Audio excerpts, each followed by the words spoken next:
De même que la Bible affirme dans Proverbes chapitre 1 verset 7 ceci: mais en vain jetons le filet devant les yeux de tout ce qui a des ailes.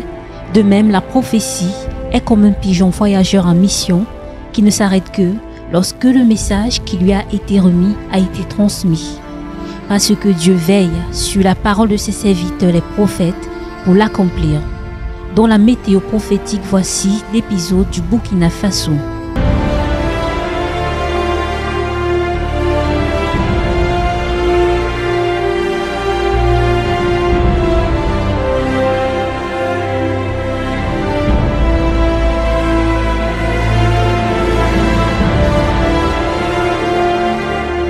C'est pendant une campagne d'évangélisation que le révérend prophète Ferdinand Ekane rapporta au peuple burkinabé la parole de l'Éternel qui lui avait été adressée à leur sujet.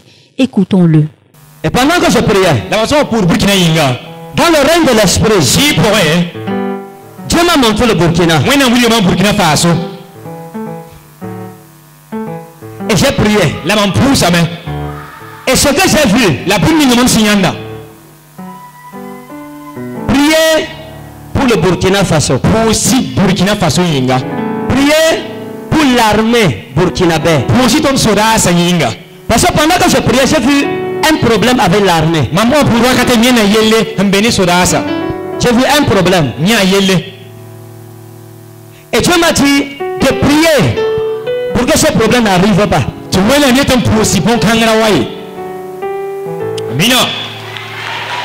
Alléluia. Cette nation est une grande nation. Et il faut que vous le sachiez. Mais il y a un problème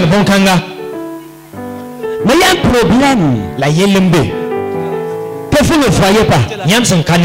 Mais que Dieu m'a fait voir. Dans le rang de l'esprit. Avec l'armée. Donc nous prions pour la paix, la vie, et que la paix, la vie, s'indique.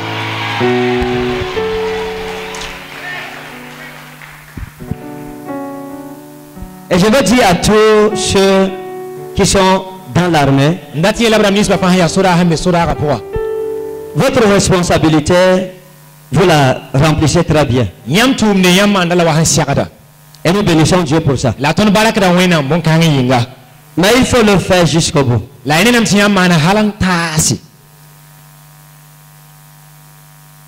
Que celui qui a les oreilles entend. Je ne peux pas parler plus que ça.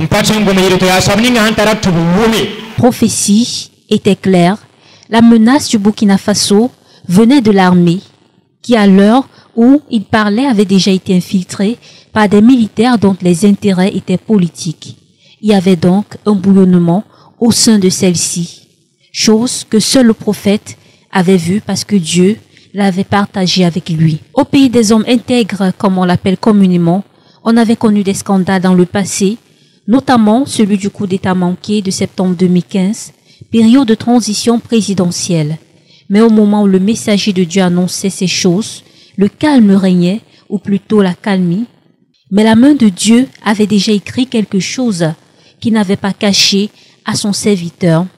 Et celui-ci répéta cette révélation le dimanche 29 octobre 2017 pendant un culte à l'église mère de Rima Ministre Mission à Ebogo 1. Cette fois-là, il était au Cameroun. Écoutons ses propos. Pour le Burkina Faso. For Burkina Faso. Parce que dans le règne de l'esprit, Dieu m'a montré une conspiration. God showed me a conspiracy. Alors je parle. At the time I'm talking. Dans l'armée burkinabé. Burkinabe army. Et j'ai vu un soulèvement de l'armée.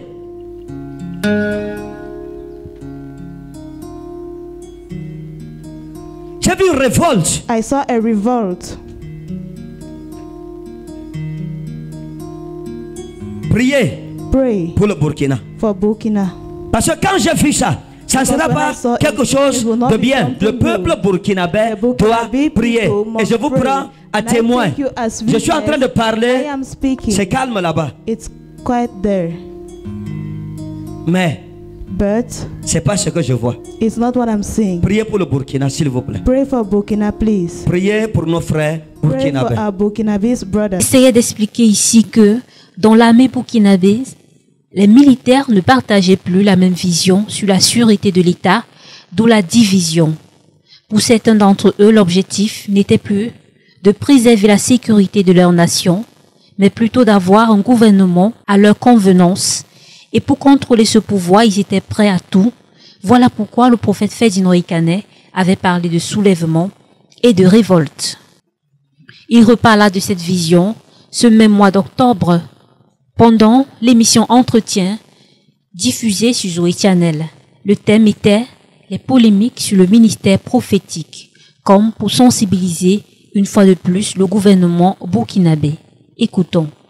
Je suis allé au Burkina Faso et je leur ai dit que la parole de l'Éternel m'a été adressée, que le problème du Burkina Faso, ce n'est pas le djihadisme, ce n'est pas ça, ce n'est pas les terroristes. En réalité, ça c'est un problème de catégorie 2. Le Seigneur m'a révélé que le problème du Burkina Faso, c'est l'armée.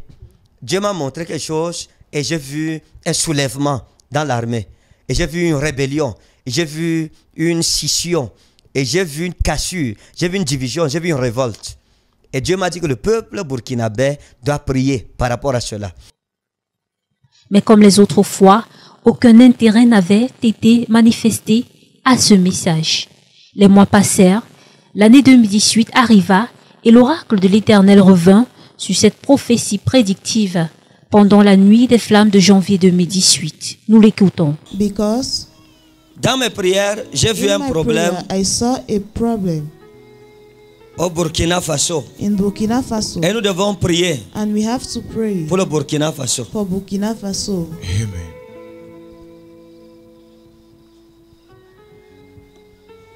Prier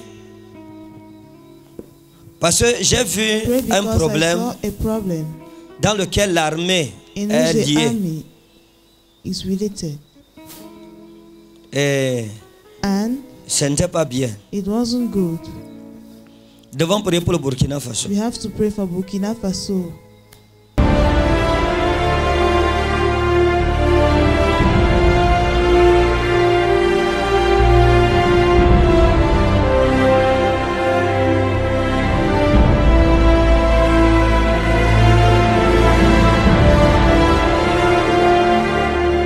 Après cette dernière alerte, il se tut et le 27e jour du mois suivant, un événement que le Faso attendait depuis des lustres se passa.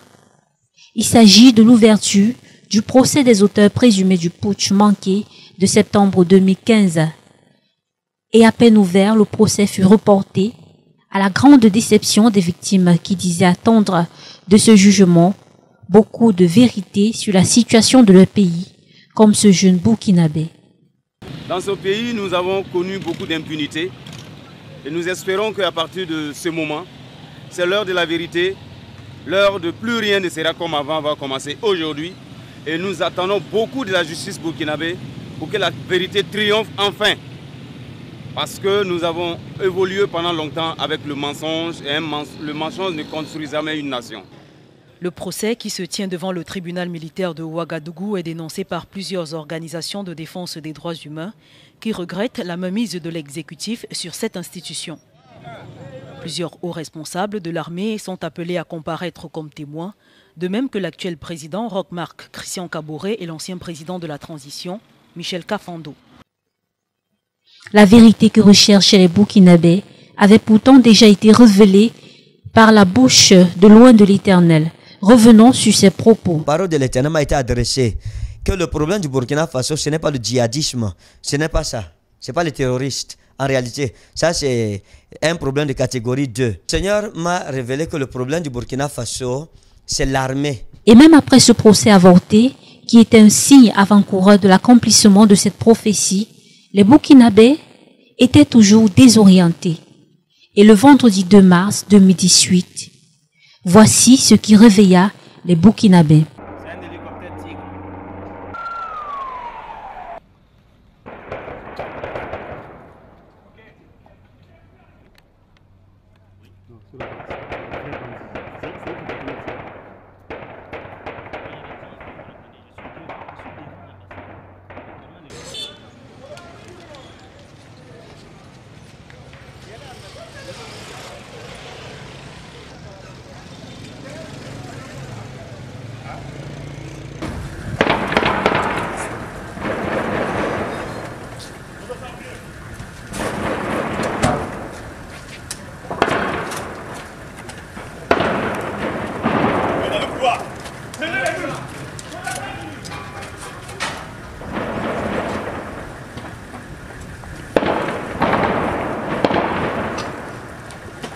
l'ambassade de France et le quartier général de l'armée burkinabé étaient ciblés par plusieurs attaques terroristes.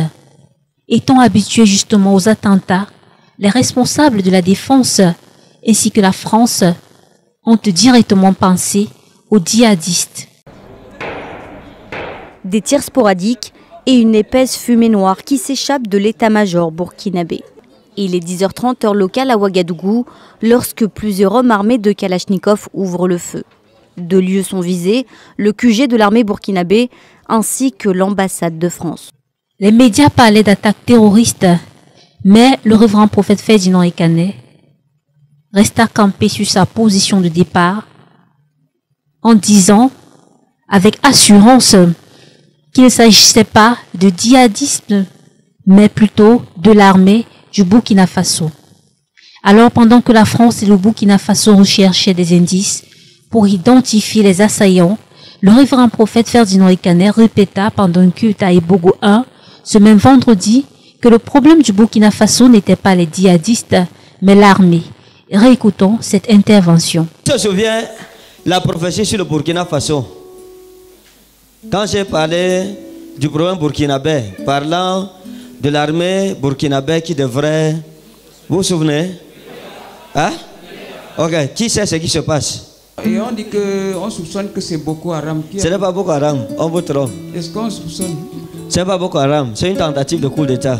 Quand j'étais au Togo dernièrement, il y a une autorité burkinabé qui est venue, qui a pris l'avion pour me retrouver au Togo. Et quand elle partait, je lui ai dit, comme vous rentrez chez vous, il y aura une guerre là-bas, il y aura un soulèvement. Allez, ça va arriver, ce n'est plus loin. Lorsque vous suivez ce qui se passe là-bas, quand vous suivez ce qui se passe là-bas, ceux qui sont sur le terrain, les Burkinabés, eux, parlent des militaires, des hommes en tenue qui ont attaqué l'état-major et l'ambassade de France et qui ont pris en otage certains centres, comment on dit ça, certains centres primordiaux, stratégiques. Mais France 24 ne parle pas de ça. Donc, les centres, les points stratégiques ont été pris en otage.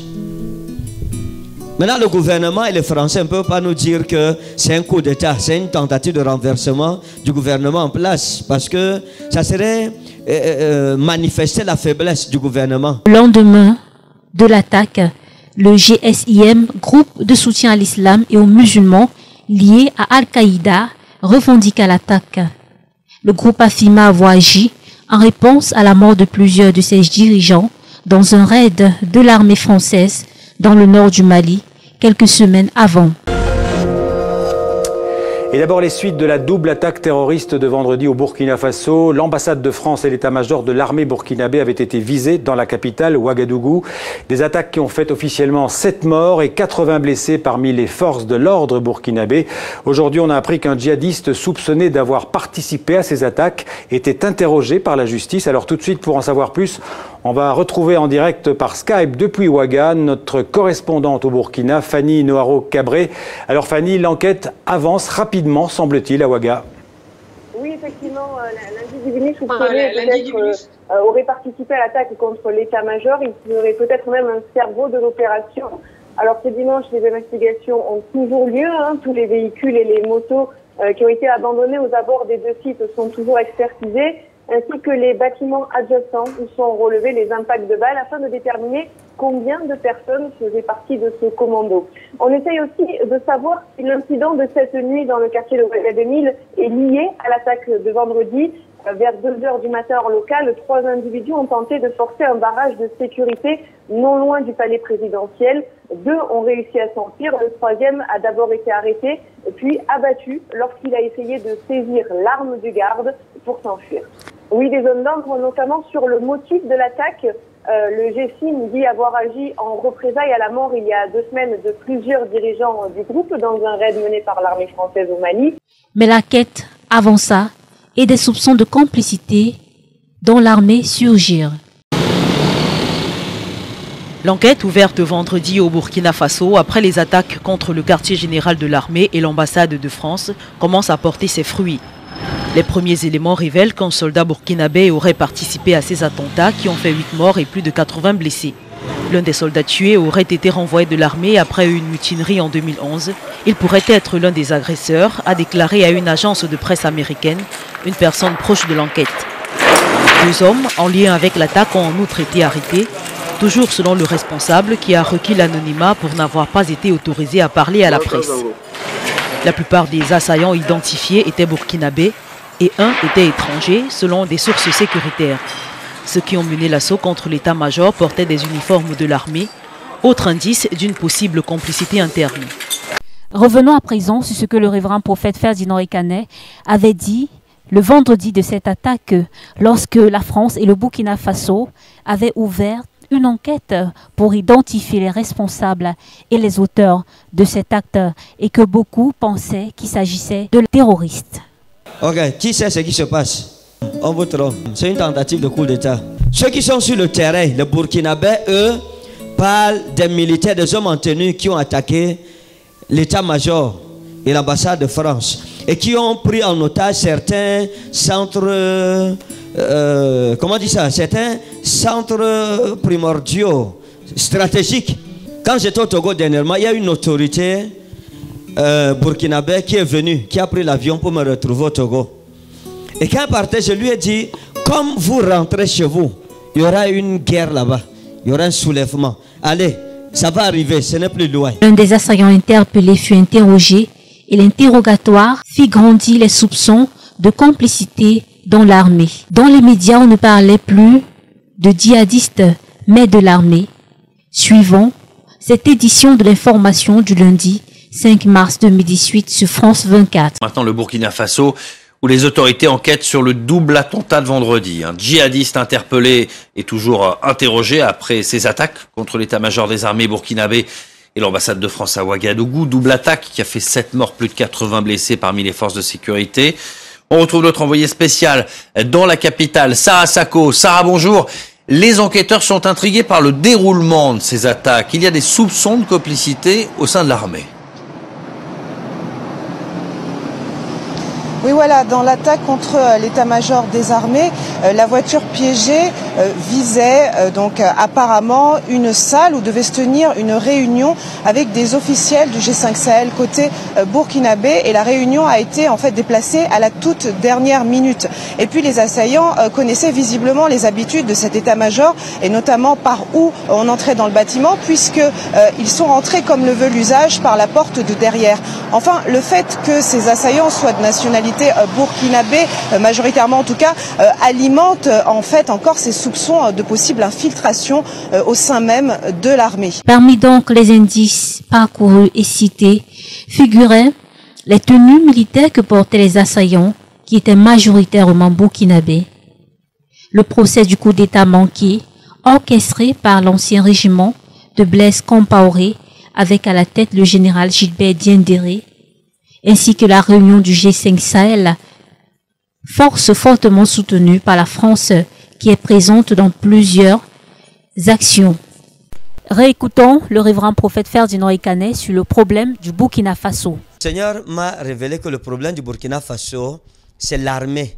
Et j'ai vu une rébellion, j'ai vu une scission, et j'ai vu une cassure, j'ai vu une division, j'ai vu une révolte. Suivons attentivement, à présent, cette analyse de Amadouba, chercheur à l'Institut de prospective et sécurité en Europe. Effectivement, nous pouvons dire que ces attaques deviennent récurrentes. Ça commence même à saper l'économie du pays. Voilà. Donc, ces deux symboles visés, que ce soit l'ambassade de France, la primature et l'état-major, on peut même dire que ces deux cibles les plus stratégiques, ces deux signaux envoyés à la France et au Burkina Faso. Bon, le ministre de la Défense, Jean-Claude Bouda, parle d'une attaque terroriste, de même que l'ambassadeur Jean-Marc Taillon, mais selon la classe politique burkinabé, il y a quand même une coïncidence bizarre avec le procès des deux généraux, les présumés putschistes, qui a été reporté hier. Certains parlent d'un moyen de pression sur le pouvoir. Certainement oui. C'est pour ça qu'il faut y aller avec prudence avant de parler d'attaque terroriste, parce qu'aujourd'hui, aucun groupe ne l'a revendiqué. Ni l'AQMI, ni les Morabitons. Sachant que déjà l'attaque du 13 août dernier n'avait pas été non plus revendiquée. Oui, effectivement. Et ce qui s'est passé, les assaillants portaient des tenues militaires burkinabés. Donc lorsqu'ils sont arrivés à l'état-major, ils ont enfilé les tenues militaires. Et d'habitude, ils ne portaient pas de tenue. Donc lorsqu'ils ont échoué au niveau de l'ambassade de France, ils sont allés directement attaquer l'état-major, puis la primature. Certains parlent même de divertissement. Mais moi, je dis qu'il faut vraiment être prudent avant d'avancer des hypothèses d'attaque terroriste. Il y a aussi certaines langues qui se délirent en parlant d'une coïncidence, d'une connivence avec les anciens caciques du régime qui veulent réinstaller le désordre qui a été. Et aujourd'hui, vous freinez l'élan de développement qui est entrepris aujourd'hui par le président Romuald Kaboré. On comprend ici que cet acte avait été préparé depuis longtemps, ce qui rejoint les propos du révérend prophète Ferdinand Ikané qui parlait de conspiration. Dans le règne de l'esprit, Dieu m'a montré une conspiration. God showed me a conspiracy. Alors je parle. At the time I'm talking. Dans l'armée burkinabé. Burkinabe Army. Et j'ai vu un soulèvement de l'armée. Ce mauvais coup avait donc été soigneusement et secrètement préparé, un acte prémédité, et c'est ce que l'homme de Dieu expliquait lorsqu'il disait ceci. Priez pour le Burkina. For Burkina. Parce que quand j'ai vu ça, ça ne sera pas quelque chose de bien. Le peuple burkinabé doit prier. Et je vous prends à témoin. Je suis en train de parler. C'est calme là-bas. It's quiet there. Mais c'est pas ce que je vois. It's not what I'm seeing. Priez pour le Burkina, s'il vous plaît. Et l'entretien qui va suivre confirme davantage que le calme qui paraissait cachait en fait une tempête. La question qu'on se pose maintenant depuis vendredi tard, samedi, dimanche, lundi, c'est pourquoi à Ouagadougou? Qu'est-ce qui est arrivé? Je pense que la meilleure personne pour y répondre, c'est notre collègue Sophie Langlois que nous avons invitée. Bonsoir Sophie. Bonsoir Patrice. Vous avez bien sûr travaillé, on le sait, correspondante en Afrique. Vous suivez quotidiennement ce qui se passe sur ce continent. D'abord, première question, pourquoi Ouagadougou? Maintenant, on avait comme l'impression que c'était une ville épargnée, un pays épargné par le terrorisme. Donc, Al-Qaïda était autour, mais il y avait un sanctuaire, le Burkina Faso. Pourquoi? Alors, le nom de ce sanctuaire, Blaise Compaoré, l'ancien président qui a dirigé ce pays d'une main de fer pendant 27 ans. Et le Burkina Faso est un petit pays, une petite économie, mais Blaise Compaoré était l'homme le plus puissant de l'Afrique de l'Ouest. Il avait la réputation de faire et défaire des présidents. Il avait des alliances partout, y compris dans les camps d'Al-Qaïda au Maghreb islamique, au Mali, au Niger. Il avait contribué à faire libérer les diplomates canadiens. On l'avait interviewé à l'époque. On voit les images où vous l'aviez interviewé. Comment un chef d'État respecté avait pu établir de tels liens aussi proches avec Al-Qaïda au Maghreb islamique, avec les autres groupes terroristes djihadistes de la région. Il nous avait clairement dit que c'était quelque part son devoir d'entretenir ces liens. Et il avait apparemment, ce ne sera jamais confirmé, un pacte de non-agression. Et donc, quand il a été chassé du pouvoir, il y a un peu plus d'un an, ce qu'on se demandait, ce n'est pas si le Burkina Faso allait être attaqué, mais quand? Ça a donc pris une quinzaine de mois. Et pourquoi? C'est que pendant presque un an, les anciens proches de Compaoré, l'état-major de l'armée qui est resté à la tête de cette armée, ont tenté de déstabiliser le nouveau pouvoir, les autorités de transition, mais il y a quand même eu une élection. Il y a un nouveau président réellement démocratiquement élu cette fois. Il a nommé son nouveau gouvernement la semaine dernière. C'est pas un hasard si ces attaques-là ont lieu à peine 3 jours après la naissance de cette nouvelle démocratie. Les fantômes du passé étaient revenus hanter le Burkina Faso et l'armée jouait un rôle important dans ces problèmes. Réécoutons le révérend prophète Ferdinand Ikané sur le problème du Burkina Faso. Dieu m'a montré le Burkina. Et j'ai prié. Et ce que j'ai vu, priez pour le Burkina Faso. Priez pour l'armée burkinabé. Parce que pendant que je priais, j'ai vu un problème avec l'armée. J'ai vu un problème pour le Burkina Faso. For Burkina Faso. Parce que dans le règne de l'esprit, Dieu m'a montré une conspiration. God showed me a conspiracy. Alors je parle. At the time I'm talking. Dans l'armée burkinabé. Burkinabe army. Et j'ai vu un soulèvement de l'armée. J'ai vu une révolte. I saw a revolt. Je suis en train de parler. I am speaking. C'est calme là-bas. It's quiet there. Mais c'est pas ce que je vois. It's not what I'm... Je suis allé au Burkina Faso et je leur ai dit que la parole de l'Éternel m'a été adressée. Que le problème du Burkina Faso, ce n'est pas le djihadisme. Ce n'est pas ça. Ce n'est pas les terroristes. En réalité, ça c'est un problème de catégorie 2. Le Seigneur m'a révélé que le problème du Burkina Faso, c'est l'armée. Dieu m'a montré quelque chose et j'ai vu un soulèvement dans l'armée. Et j'ai vu une rébellion. Et j'ai vu une scission. Et j'ai vu une cassure. J'ai vu une division. J'ai vu une révolte. Les enquêteurs sont intrigués par le déroulement de ces attaques. Il y a des soupçons de complicité au sein de l'armée. Enfin, le fait que ces assaillants soient de nationalité burkinabé, majoritairement en tout cas, alimente en fait encore ces soupçons de possible infiltration au sein même de l'armée. Dieu l'avait su, son prophète l'avait vu, mais les concernés n'y avaient pas cru. Ne soyons pas sans pouvoir face à la prophétie. Si nous intercédons, peut-être l'Éternel aura compassion. Vaut mieux intercéder et ça arrive. Tu diras, j'ai fait mon devoir de chrétien. Non. Ces événements ne sont-ils pas le signe annonciateur d'un soulèvement contre le pouvoir en place? Les soupçons qui pèsent sur l'armée ne sont-ils pas justifiés? L'armée n'est-elle pas à présent citée dans cette affaire comme l'avait annoncé l'oracle de l'Éternel? N'est-ce pas là la preuve que l'armée n'est pas étrangère au problème du Burkina Faso? N'y a-t-il pas ici conspiration ou division? Une insurrection ne présage-t-elle pas un coup d'État? Car le Seigneur l'Éternel ne fait rien sans avoir révélé son secret à ses serviteurs, les prophètes. Amos chapitre 3, verset 7.